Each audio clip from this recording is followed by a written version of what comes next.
damay seetaani marché ba nga ne ko yow doo dem demal taxani damay dem làmb ji nga ne ko yow doo dem demal taxani demal sàmmi mbaam yi. mu am nag naqaru xolam tere ko li mu bëgg def loo ko li ko neexu. gis nga habitude boobu nga koy forcer loolu mooy yar bu yàggee da koy adopté bu ko adopté xol bi da koy nangu day nooy. xol bi bu nangoo ba supp. accepté mën a def li ko neexul mën a bàyyi li ko neex mën a attan liñ koy teg mën a muñ li mu ñàkk mën a muñ plaisir yeeg bànneex yi kooku bu subaa boo ko joxee kaasu dute ak liibaru mburu àjjana lay dund. ndeysaan. te du détail yooyu moo koy taxawee di yàlla. xam nga tey jii kooku nag nga gis yooyu xamagu ko. dafa jàpp ni yàlla yow boo koy jaamu. daf laa war a jox ay teraanga. moom déjà dans sa tête loolu la quoi su may jaamu yàlla daf ma war a jox ay facilité la affaire yi. te yàlla du nit parce que moom raisonnement wu nit la jox yàlla raisonnement wu nit moom la jox yàlla. mooy comme waaw man yàlla yaa ngi nii maa ngi lay jaamu def ma dara lu bon di la jaamu di julli di wor kon danga maa war a may. te logique nit loolu la. waaw logique nit c'est ça quoi su ma dee def lu baax di wax lu baax defuma dara lu bon danga maa war a jox. alors que yàlla moom fonctionné wul noonu. déedéet loolu du logique gu yàlla. déedéet te moom li koy yàlla yi teg noonu njariñam moo ci nekk mais du ko xam pour l'instant. mënu ko xam moom mënu ko xam. baayam décision bi mu jël ni ko doo seekee expérience bu mu am ak dund lu mu dund ci jàpp ne ni loolu musiba la ci moom mais moom mënu ko xam. mais bàyyi moom il est convaincu ni loolu baaxul ci moom. parce que bëgg doomam moo tax mu tere ko. mais moom du xam loolu. wallaahi. du xam ni bàyyam du koo bëgg xam nga yow sa doom day bëgg a def lu neex nga tere ko. ni ko bàyyi dama nga toog. mu gis ni moom li muy def amul benn problème nga tere ko mais expliqué ko pourquoi mais yow xam nga ni li nga koy tere njariñam la. bu demee ba doon mag léeg-léeg bu xam ko. fajar nga yeeku ni ko jógal jàngi xale bi day découragé. suba teel gi seddaay bi sama papa di ma yee forcé ma ay jug jëmale jàngeeg li ban njariñ la am. mais bu demee ba jàng ba doon mag. lay soog ne alhamdulilah sama papa maa naan yee damay jàngi di ma yee jumal julli ji nekkati lii la ma bëggaloon. wallaahi ci la koy soog a xam yàlla tamit noonu lay fonctionné comme jaamam dana la teg ay épreuves yoo xam ne doo ko xam bàyyam li tax mu def loolu. am na lecture bu mu am na lu mu jàpp. ni li baaxul ci moom lu baax ci doom yi moom la bëgg. mais doom yi moom instant boobu li bëgg bakkanam bëgg la gis. moom bëgg-bëggam rek lay gis. bëgg-bëggam rek la gis gisatul leneen. donc li mu bëgg nañ ko ko jox. léegi nag gis na ni sëy boobu amu ko beneen sëy ba ci topp amu ko mi ngi noonu léegi amul borom kër donc mu découragé ci àddina quoi. pour moom monde bi amul sens te yooyu ay détails la yu inutile fàttewul na ni ay nit a ngi dund te sëy yu mosuñoo sëy. te moom xale la demagul fenn il a largement le temps. beneen bi si topp moom xamul ni loolu ñu ko teggil bu demee ba suba ba mu am ku baax ka. ci lay soog ni alhamdulilah heureusement ba ma dugg ci la. wallaahi ni xool rek li ma yàlla dencaloon. li ma yàlla dencaloon. te beneen bi si topp it yàlla du àddina lay fay. nekkul ni saa waay comme da ngay def lu baax rek yàlla da laa war a jox teraanga àddina non au contraire yow la yàlla teg fitna yi àddina comme yow la fi yàlla am. te pourtant yonent bi wax na ko yonent bi nee na àdduna mooy kaso yu jullit. waaw kay. waaye di àjjana yéefar. mais yàlla yow la am yow jullit bi. wax dëgg yow la war a teg ay problème am. wax dëgg yow la am yéefar bi dañu ko weddi naa la gëwuma la mais yàlla amatul ci droit ci yéefar bi amatul benn droit ci moom na nga ko jox xéwal àdduna rek bàyyi ko mais jullit bi ne ko gëm naa la kooku moo am problème. mu ne yàlla ah bon gëm nga yow mu ne ko waaw mu ne ko léegi nañ seet loolu di ko teg nattu di xool nu muy réagir di ko teg ay nattu mu gis muy supporté di muñ di ko sant moom yàlla muy nekk ci ay jafe-jafe muy sant yàlla am conscience ni yii du dara ak lu mën a xew yàllaa ngi fi te bëgg na ma loolu moom mooy tax mooy jox sens sa existence mooy jox vraiment preuve sa foi ci yàlla moom te loolu moo lay forger def la nit ku baax macha allah donc moo tax partie boobu loolu moo ci nekk macha allah Iblis nag objectif boobu la ñëwee donc première chose lan moo war a doon lan moo war a nekk premier projet mooy Adama ak Awa mii nga xam ne ñoo tax tey jii ñu dégradé ma ñooy sama première cible. premier objectif bi ci njëkk mooy fii ñu nekk foog ma génne leen fi fii ñu nekk foog ma génne leen fi mais comme Iblis étudié na doomu Adama xam na ko xam na Adama ni muy fonctionner xam na Hawa ni muy fonctionner. xam na nit dafa bëgg nguur. xam na nit dafa bëgg taraange. xam na nit dafa bëgg sécurité te dafa bëgg lu neex waaye xam na nit dafa ragal échec ak perte. nit daf ko ragal. nit dafa ragal ñàkk xam na ko. moom Iblis xam na ni nit dafa ragal ñàkk. dafa ragal échec. dafa ragal perte. dafa bëgg sécurité. dafa bëgg nguur dafa bëgg lu neex. donc Iblis xam na loolu déjà mu ñëw ci Adama lan la ko war a mën a tegal. lu koy convaincre luy tax li ko yàlla di tere Adama def ko lan la ko war a mën a tegal dafa di xamal ko ni ko Adama man day doom mag laa te yàgg naa fi. Adama mosu koo gis xamul ni kan mooy Iblis. moom néewoon nañu ko da nga moytu Iblis.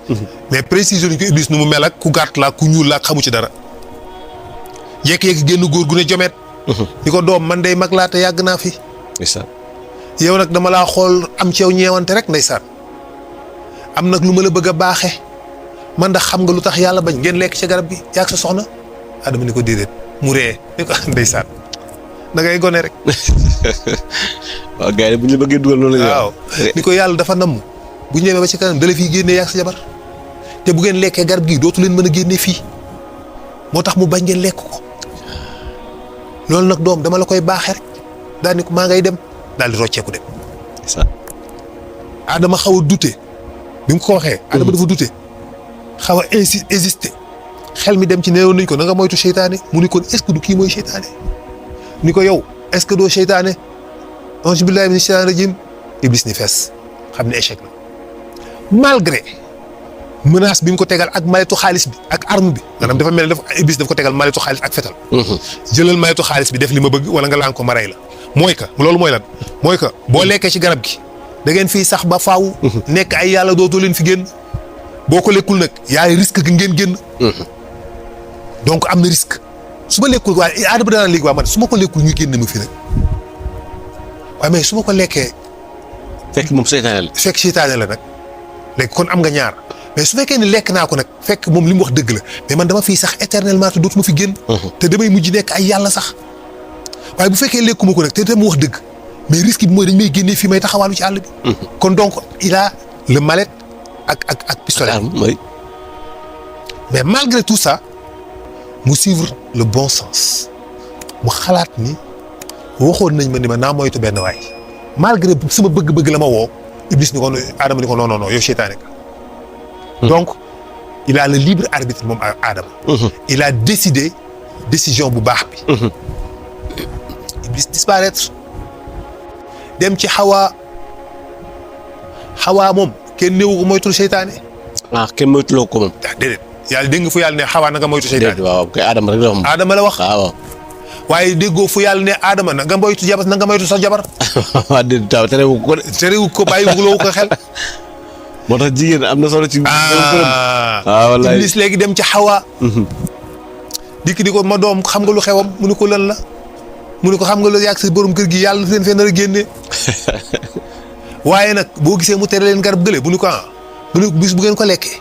dootu leen fi mën a génnee mukk da ngeen fiy sax te ay yàlla ngeen nu mu ñu nekk moo tax mu bañ ngeen lekk ko waaye bu ngeen ko lekkul yàgg-yàgg da leen di génnee doom man nag dama la koy xam rek bay boo nga fi seet nag du ngeen def mag laa man maa ngay dem gunu ko góor gi déet taxawal tax garab gi fu mu ne. ñoom xamuñu ko jàmm xam ko picc ma yóbbu leen Xawaa dem witt doom ba xam ko lekk ko dara xew. parce que kenn avertir ko. kenn responsabilisé wu ko.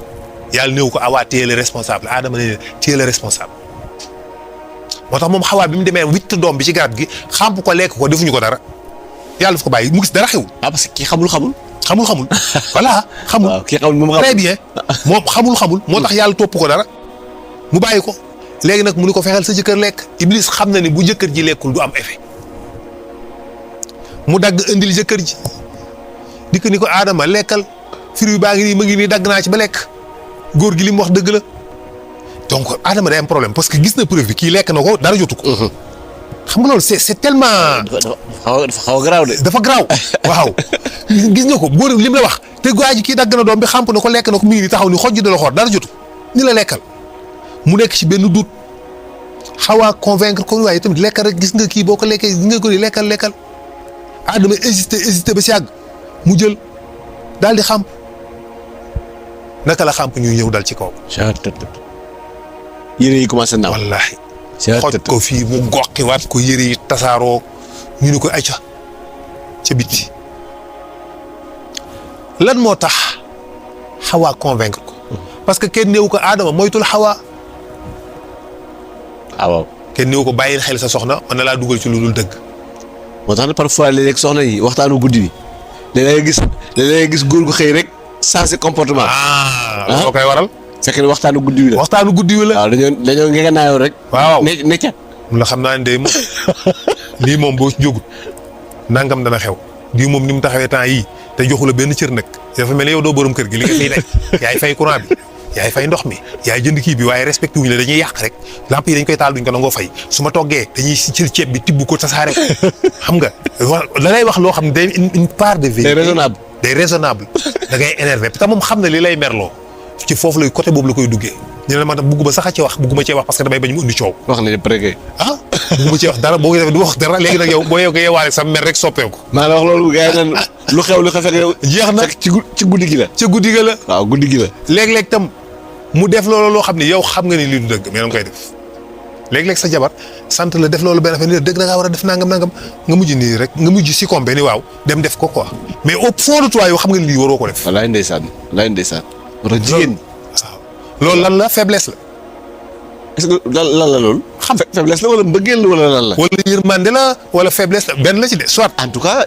da ngaa yërëm sa jabar moo tax nga nangu def lu ko neex te du dëgg li neex sa jabar mu bëgg ko te du dëgg.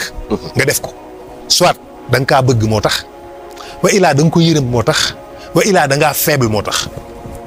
ñett yi daal benn la ci xaw ma nag ban la ci Adama xaw ma ban moo ko ci daal Adama dafa bëgg xawaa moo tax mu lekk pom bi wala dafa yërëm xawaa moo tax mu lekk fom bi wala dafa faible moo tax mu lekk pom bi yàlla moom xaw ma lu mu yeddee Adama. wala xadd ahinnaa ilaa Adama min xablu fa nasiya. waaw moom dafa fàttaloo. waaw kay dafa fàtte waaye fekkuñu ci moom. wala mu yajid lahu hazman fekkuñu ci moom. détermination. ndeysaan détermination. waaw dogu gee des. doguwul donc dafay mel ni kon genre faiblesse lay niroon. waaw dogu gee des waxuma loolu la nag. waxuma loolu la nit ci mën nañu si réfléchir ba xam lu mu doon mais donc Iblis première mission am loolu la réussir léegi gars yi génnee nañ leen aljanna. ndeysaan waaye lépp fekk na loolu yëpp nag namm yàllaa nga laxasu ca suuf. dëgg la looloo neex suñu borom. ndax dafa bëgg mu am jàngat. bu neexoon yàlla day bind aadama rek yóbbu ko àddina directement. cool yi jeex tàkk dem leen àddina ngeen dem jaamu ji yàlla après bu ngeen deewee ñëw àjjana point mais dafa bëgg mu ñu am benn expérience bu aadama am avant mu fi jógee. ci Iblis mu am benn expérience benn jàngat bu mu am avant mu fi jógee ñu it ñu mën cee jàngatee. expérience bu ñuy am avant ñuy ñëw. donc aadama am na expérience. xam na ni Iblis li ko dal moo ko teg mu ne cëpp ci Inde est-ce que kon léegi war naa mën a mucc ci seytaane moom aadama. comme léegi moom Iblis nax na ko bu dee fàng mu gis ko xanaa kii kay Iblis waratu koo mën a nax léegi. dëgg yàlla. te pourtant Iblis da koy trompé waat léegi lan moo tax Iblis war ko mën a trompé waat. loolu moom jar naa xam. waaw jar naa xam. xam nga bi mu nee cëpp àdduna. ak yi ci xew yëpp moom Adama jaar nañ ci histoire yi ci nettali dunduk Adama ci Inde nam fa wàccee nam fa dundee jooy yu metti yam fa jooy ndax am naqar. ci li ko dal ba mu génn fii. àjjana gee ma nekkoon ñu xoole ba ñu génnee ma fa nii ci lu ñàkk fayda mu am mettitu xol bu metti ci loolu moo ko xawaa ñu jooy ci téeméeri at yoo xam ne day jooy rek foo ko fekk mi ngi jooy moom Adama ba mu jigi benn malaaka bu ñëw raay ginnaaw gi raay seen koll yi naqar bi dañ naqar bi ni fes ñu soog a mën a arrêté seen jooy bu dul woon dañuy jooy ba yomal xiyam parce que mettitu xol boobu ngay am ñu génnee la aljana wàcce la àddina mettitu xol boobu boo ko mënoon xam nga mu dal la nga yëg ni da ngaa def benn foot bu ñàkk fayda bu garab gii dong la ñu ko lekk nga xulli ba lekk ko bañ génne la fi mettitu xol bi ngay am. maanaam xaru ngay def. doo ko attan. wallaay stress bi Adama am doo ko attan. stress bi.